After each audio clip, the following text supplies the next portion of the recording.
Hello design champions, in this video I'll be talking about first, lathe of two-dimensional geometry, second, it's slicing or sectioning, third.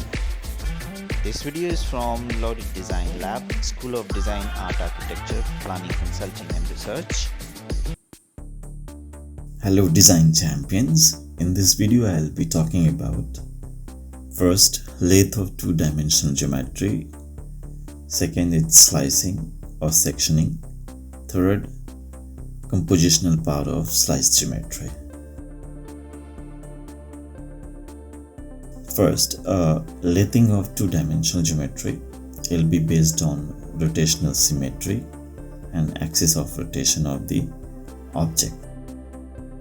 So suppose when you are lathing a workpiece, it should rotate along the axis and get deformed into something.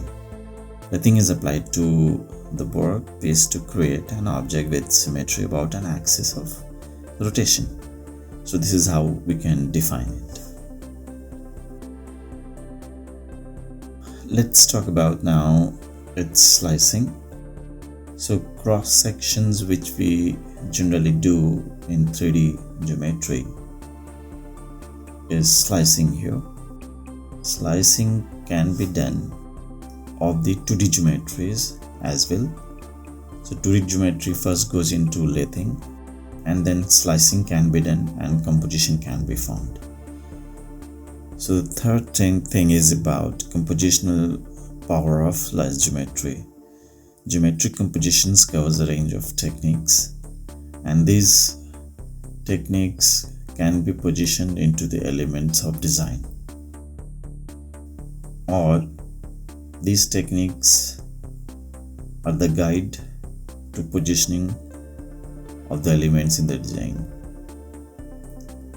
Geometric compositions are positioned in the elements of design such as grid composition, golden ratio, computer-aided design, CAD, graphic composition, product composition, furniture design, interior layouting, architectural ornamentation, or logo making in the field of advertising.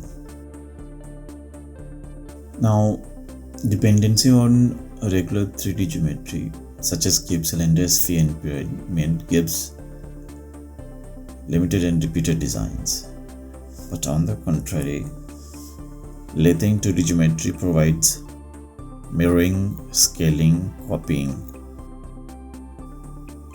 In other words, 2D geometry, when it is lathed and played around, mirror, scale and copy, then you obtain the geometry which is uncomparable, giving immense design scopes using CAD software. Let's see further the power of lathing of 2D shapes